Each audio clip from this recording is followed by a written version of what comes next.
One of the most interesting artifacts I ever saw until now is this 27 centimeters high pyramid with an inlay of an eye. The inlay is gray-white, the color of the eye inlay. You have 13 steps, and it looks exactly like the $1 note pyramid. And when I presented this in conferences and it was shown on internet, I got a lot of reports saying, be careful, this guy is an Illuminati because he always shows the pyramid with the eye. I only can tell you that for me this pyramid is so old, older than any organization like Illuminatis or Freemasons or anything else. But what I think, this symbol is one of the strongest symbols. That's why they use it now for their own things. If you put this and other artifacts found there in Lamana under ultraviolet light or black light, the inlays are shining very strong. Especially the eye is shining very strange and very strong. On the bottom here is a daylight photo, and this is under black light, but it's very difficult to get a good picture. On the bottom of this small pyramid, you have an inlay in small gold plates of the Orion star constellation and unknown writings. This unknown writing, some of these symbols I found the day before yesterday when I visited Timothy in his laboratory, and he showed me some of the artifacts with these unknown writings. Some of the symbols are confirmed with this writing. And there was only one man who could translate this writing. He was the president of the German Linguistic Society, Professor Kurt Schildmann, and he said he could decipher this writing. He did not say he could translate it. He said he could decipher it, and he said, this meaning is the Son of the Creator comes. And we found the same unknown writing on stones in Ecuador, in Colombia, in Illinois, in Clausel in France, in Calabria, in Malta, in Turkmenistan, and in Australia. So that means there must have existed a global civilization. And if this writing goes confirmed with the writing which we have found here in the Radne tunnel, then you know about what age we are talking. This is a stone which shows how you should hold the pyramid. Here you have the eyes. The pyramid stays on your right hand and you put your left hand on top. And this stone shows you the action of the pyramid. You see here a man sitting and holding the pyramid. From his eyes are going rays out to these two bowed people. On his head he has a flat helmet and a kind of an antenna going up to this symbol. This is the helmet which was found there too. But you can see that something is missing here. Another very interesting artifact is this big jade cup with 12 small cups. A very symbolic number, 12 plus 1. On the big cup, you have a precise star constellation inlay work, and on the small cups, you have numbers which are looking like the Maya numbers, but they are a little bit different. And the big cup is inside completely magnetical, outside not, only in the center of these three big stars. And maybe Paul can tell me later on what star constellation is here on this cup. every geologist will tell you that it's impossible if the jade cup would have some iron material inside the material. It must be magnetical from both sides. This here not. We did tests and it's confirmed. Here you see a close-up of the big cup, and what I got information is that you can see here on the cup the Orion belt and sword, Pleiades, Sirius, Aldebaran, Betelgeuse, Procton, and Canis Major. And also this cup, the inlays, if you put black light or ultraviolet on, the inlays are shining really very strong. Here you see a close-up of the small cups.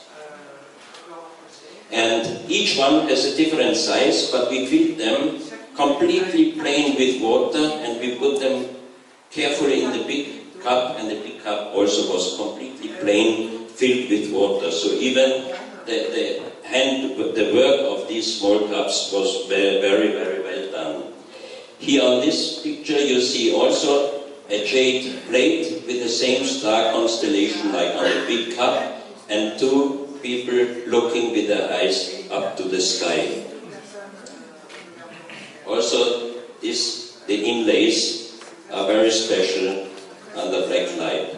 This is a very interesting hard-formed stone, but here it's broken, and also the stone changes the color from light brown to black, which is also not normal in the nature.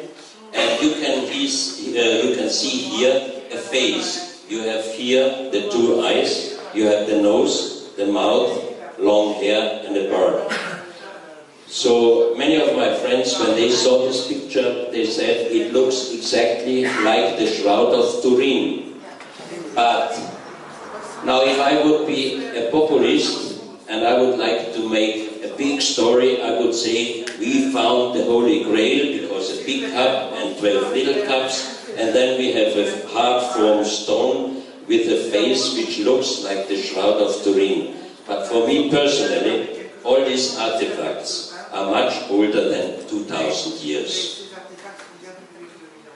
On the reverse side of this stone you have a spiral and a triangle or a pyramid, and also here the center of this is very strong magnetical.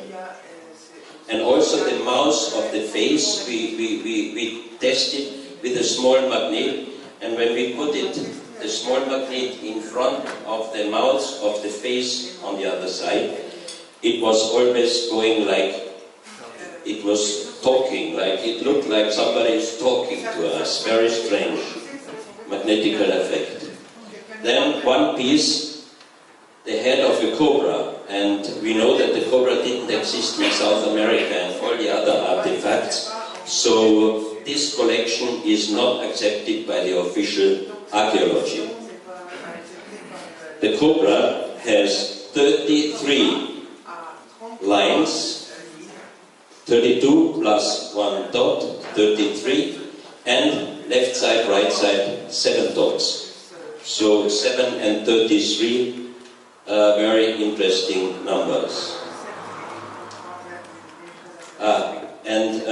I got information from an Indian professor. The cobra has 33 lines, and in the Hindu mythology there are 33 gods and goddesses. The 7 circles represent sub-chakras in yoga.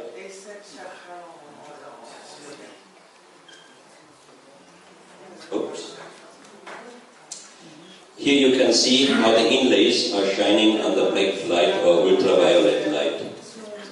Then this snake with inlays, points, first of all it is a masterwork made out of jade, very big, and all the inlay points are also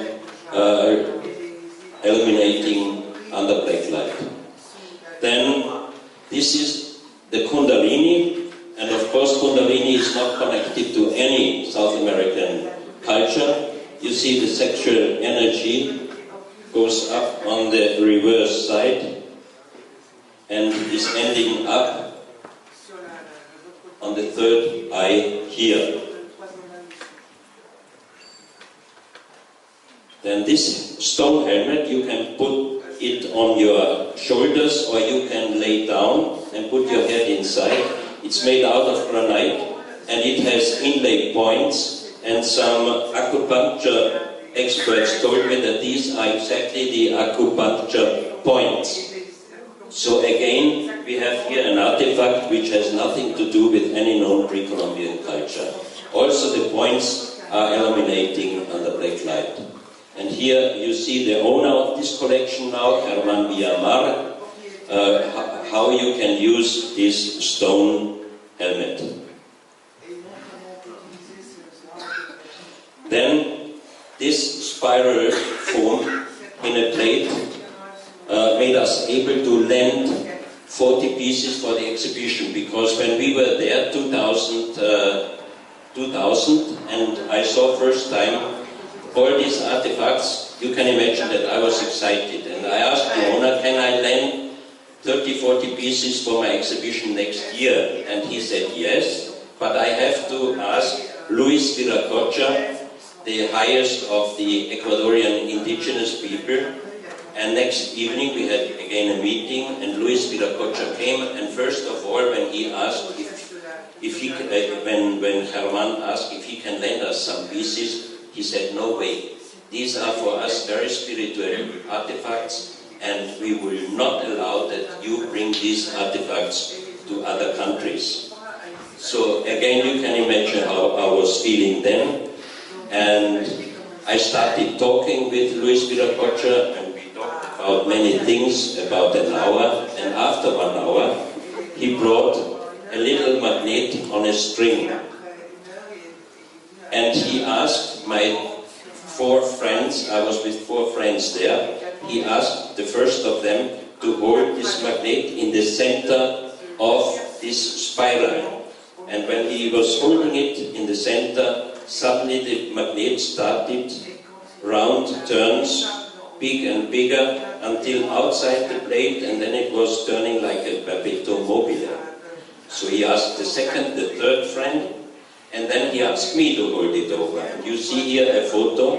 I was holding it over the center of the spiral, and it didn't move. And I was pushing it, and it didn't move. And I pushed it again, and then I was laughing, and I said, Luis, it doesn't work with me. And he looked at me, and he said, they should try again. So I asked him, can you try again? The first friend, it moved, the second, the third, and then again me. So I was holding it. This was the second time, because it took so long time. I was holding it, pushing it, holding it, it didn't move. And then finally I gave up and said, Luis, can you tell me why it doesn't move?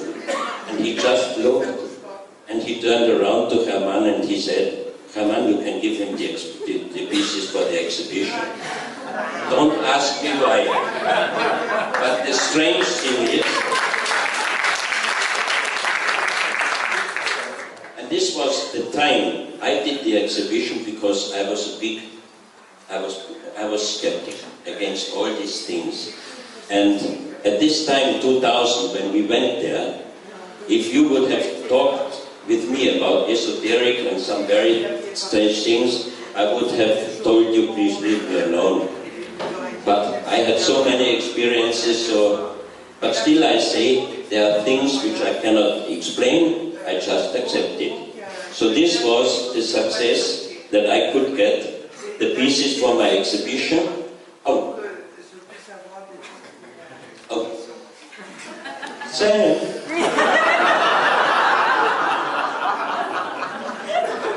And you know what? Out of about 50, we asked a design office to do us samples for our logo for the exhibition. And you wouldn't believe it. The logo for our exhibition was exactly this spiral on a black ground. So I don't know why, but it brought me luck. So this one is also a small jade plate and has 7 different colored circles. And a few months ago, I got a telephone call from a Russian physicist, numerologist, and mathematician, a lady, Mrs. Svetlana, and she told me, I saw a presentation on YouTube and I saw this Ecuadorian plate, and it fits exactly my research of doing a matrix for persons, a personal matrix for persons. And she asked me if I can send a high-resolution picture of this plate, which I did. And she asked me, can I make you your matrix? And I said, yes, what do you need? My name and my birth date. And later she sent me my matrix, and she was very, very surprised, because she said, it's incredible, but you are the first one with exactly the same colors in your matrix and exactly with the same thickness of each circle. So I asked her, what does that mean? She said, I cannot give you any answer. So this is a pyramid made out of stone. Also found there, you have here again the pyramid with the eye. You have here spirals. And you have here unknown symbols. Here another stone from the same collection, again with the pyramid with the eye, and here the 3 stars, which are exactly located like the 3 pyramids in Egypt. And then they found many of ceramics, which also do not really connect any pre-Columbian culture, because here this looks like Asian style, also the snake around the mouth. The eye forms are also not really North American indigenous, and I got also the information that this position is called as Padma-asana in yoga in India. The Lord Shiva is a Hindu god, and he has a snake around his neck. So the question is, how did those artifacts come to Ecuador?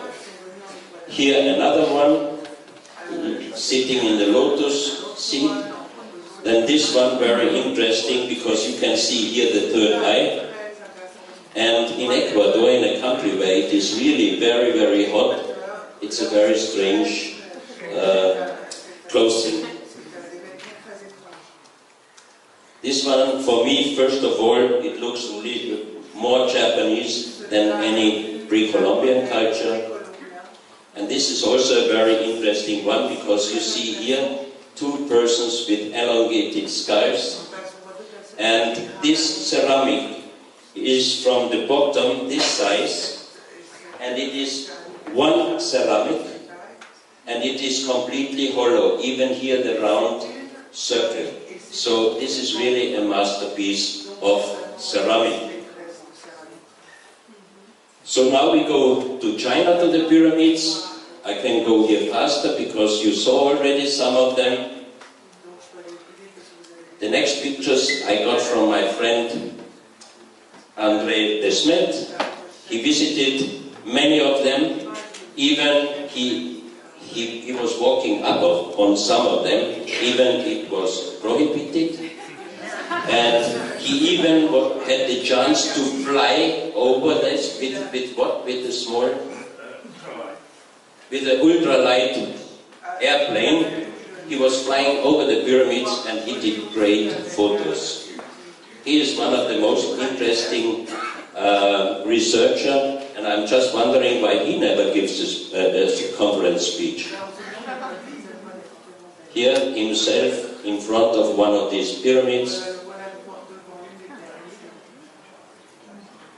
And you see, they look like the Sun Pyramid, right? And this is a model of the biggest one.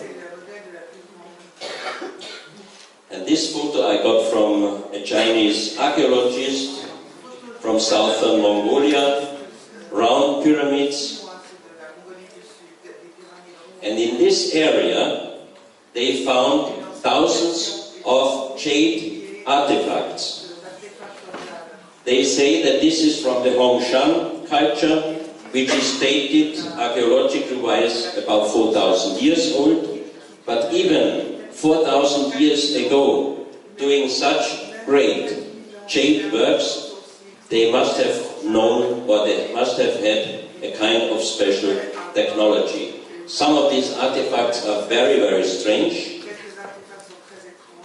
And this bronze was also found there. And you see here, it's called Hongshan culture. And when I saw this picture, I thought, this is an Egyptian bronze, because it looks exactly like Isis. That's why I here a close-up. And here you see the original Egyptian Isis. This is Mr. Che. He is a Korean researcher, and I met him personally this summer, first time, but we are in contact already over 2 years. He is a great researcher of an unknown culture. They found in China and in Mongolia many graves, mostly Korean archaeologists, and they excavated hundreds and hundreds of 30, 40 centimeter big jade figurines, but they are all black painted. And the interesting thing for me is, first, they could not find out yet what kind of color they used. They couldn't find out, technically wise, what kind of color they used to paint these jade artifacts black. But when I saw symbols on some of them, like here, it remembered me immediately on the Moais on Easter Island, because you know that they are now excavating deeper and deeper many of the Moais, because they are going deep into the earth, and most of them they have on their back symbols, and some are really same like on some of these artifacts. So you have now the Moais black, because it's volcano stone, and you have here jade artifacts, but also black. Why somebody paints beautiful jade into black? And you have the same symbols. So maybe for me, it is a point that the really never existed continent Mu really existed. So now I show you several of these figurines, like you have here a vase, also with these symbols found on the Moais, also here and here. And again, always mixture also between human body and animal head.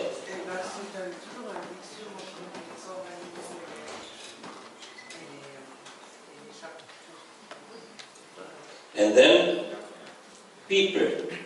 But if they were so great artists, why did they make figurines with very strange faces?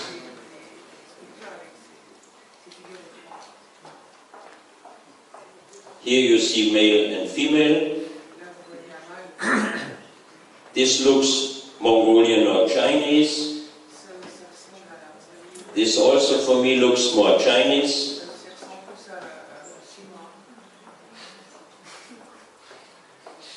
This with the barb. Here you see uncolored. Some of them they found uncolored, but most of them are black painted. That's another uncolored one. This is another one. A turtle with a human face. And the next one were for me very interesting, because if you compare the human skull here and the skull of the person with the knife It looks for me like a giant who killed a smaller person. This is the lady. They also knew how sex is going on. Then animals.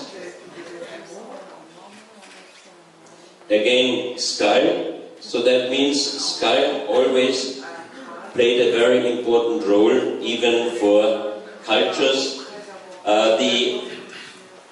The Korean archaeologists are dating these artifacts back at least 8,000 to 10,000 years.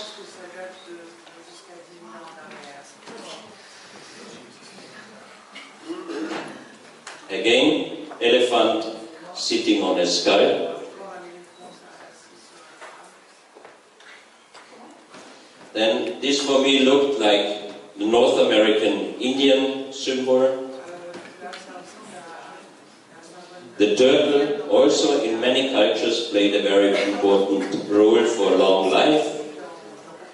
And this skull was also, it's made out of jade and was also found together with painted black figurines.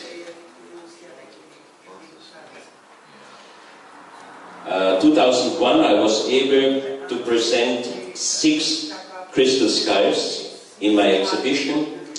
All of them were checked by the most expert worldwide, Dr. Rudolf Distelberger, who was the director of the treasure room of the most famous museum in Austria. He checked already 1984 the Mitchell Hedges skull, where many people are saying or writing that nobody can make this skull, that alien must have brought it from somewhere. That's not true, because he checked the Mitchell Hedges skull, and he was a very, very, very nice man. He didn't say this skull is not old, he just said, my opinion is the Mitchell Hedges skull is made end of 19th century in Ida Oberstein in Germany. And National Geographic ordered the most famous Chinese crystal skull maker to do exactly the same skull like the Mitchell Hedges skull out of one block of crystal, even with the jaw taken away. And he made a copy where you cannot see which one is the original or the copy. But the next skulls are definitely old. This is smoked quartz skull. This is aquamarine. This is from Mongolia. It's jade. And 2004 I had the exhibition in Switzerland, and a famous and great Russian shaman asked me if she can visit with me after 9:00 p.m. when everything is closed, the exhibition, and she will tell me some more information on some of the artifacts, which she did. Very interesting. And until this time I didn't believe that crystal skulls can give any information or something like this. But when she meditated in front of this skull, she was talking in a language which I never ever heard before. Then she was talking in Russian to the translator, and the translator was talking to me. And it was November 2004, end of November 2004. And she said, the first information is for me. You will, in the very near future, you will excavate many things on the earth. But you have to leave the earth in a good condition. At that time, I had no idea of excavating something because I'm not an archaeologist. But with the new technology of my friend, we have now several places where we are really starting soon excavations. So this information was quite right. But the second information was, in a few days, a big wave will kill hundreds of thousands of people, and all of you know that on 26th of December 2004, the big tsunami in Southeast Asia killed hundreds of thousands of people. So there is reality that crystal skulls are keeping information or it looks like that they even can look into the future. The next one is from Brazil, lapis lazuli, and this one is from the Ukraine. It's quartz, rose quartz. This photo I received from a lady from Mexico, which is connected with 3,000 strange artifacts, where you will see some of them later on. This crystal sky, very interesting, and for me it is definitely a very old one, and it's hollow inside. This sky was found in Bavaria in a wood case, and the wood case in a leather case. On the leather case was written Otto Rahn, and Otto Rahn was the SS archaeologist who was ordered through Himmler to search in Rennes-le-Château and in Montségur the Holy Grail and the Ark of the Covenant. This box was on the last train leaving Berlin in the last days of the war, direction to Praha, but the train didn't arrive in Praha, it stopped in Bavaria. And a friend of mine found also the transportation list, and on the transportation list the owner of this box was Heinrich Himmler himself. That means that this crystal sky was in the ownership of Heinrich Himmler, and I brought it to my friend Dr. Distelberger. He checked this crystal sky. He said it's definitely handmade, and as Otto Rahn was researching in Rennes-le-Château and Montségur, I'm quite sure that this crystal sky, 9.2 kilo heavy, was in the ownership of the Knight Templars. My friend told me that with a physicist and another friend, they did laser light and sound tests with this crystal sky. And he said, if I would have had this experience by myself, I would have thought I am gonna crazy. He said, suddenly they saw pyramids and they saw a man on a camel, like a hologram, riding in direction of them and then riding on the side. And the second they saw was a lady sleeping, and suddenly she opened the eyes and she looked like shocked, and then she disappeared. But the lady looked like South American. And the strangest thing he told me was when they started with the laser light on the bottom of the sky to the top of the room, suddenly they saw like a banner with a very unknown symbols writing, and he said, weeks after, suddenly he got a little pain in his left eye, and then he saw in color the same banner running in his eye. So he said he really thought he's gonna get crazy, and the last time it happened, he took a paper and he was writing these symbols, and I will get them after coming back. And then I asked many of the writing experts if we can find out what kind of writing this is. So that means, again, this was for me an approval that crystal skies do have informations or do have films or whatever reality, or can they see into the future. But it would be very interesting to do another test. And I received an email yesterday. He promised me after coming back we can drive to him, and he asked his friends to do a test because I want to see that by myself. Hopefully not getting the same trouble later on.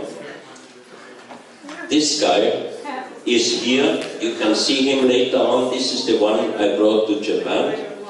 Nassim Haramein got this sky. The famous physicist in Hawaii, we are good friends. He got this sky from the last owner because the story says, and it's not a story, every owner who bought this sky got heavy trouble. And the last owner was a young guy, and he wanted to get married. And after buying this sky, 1 month later, his fiancée passed away. So when Nassim brought this skull 2.5 years ago to Germany, to a conference where we met again together, he gave me the skull and he said, you can keep it here whenever you make again an exhibition, you can display him. And I immediately told him, Nassim, I don't want to own this skull, I keep him here, but we promise now that we try to find out where this skull belongs and then we bring him back. Because this skull for me must have been in a grave, because geologists' friends told me that he has a crystallization on the skull, which means he must have been long time under the earth. And this year in springtime, when I was invited to a conference to Paris, there was also Humboldt, the elder of the Mayas. And when he saw in the evening this skull, he was really surprised, kind of shocked. He did a meditation and then he told me, this is one of the most important skulls on Earth, and it's definitely older than 10,000 years. So I would appreciate if Hannah could give me more information, because I think she knows more, and even maybe there is someone else who might be able to give me some information about this skull. But I can say he has a strong energy, that's what I hear. I don't feel it because he is staying in my sleeping room. But many people tell me that he is very strong, so I don't feel it. So after the conference I put him here, so you can see him. On his top he has the incarving of the feathered god, Quetzalcoatl, that's why I call him Quetzalcoatl. And Humboldt's man told me also that the eyes, the jade of the eyes, this is the same jade like they found some artifacts in the grave of Pakal.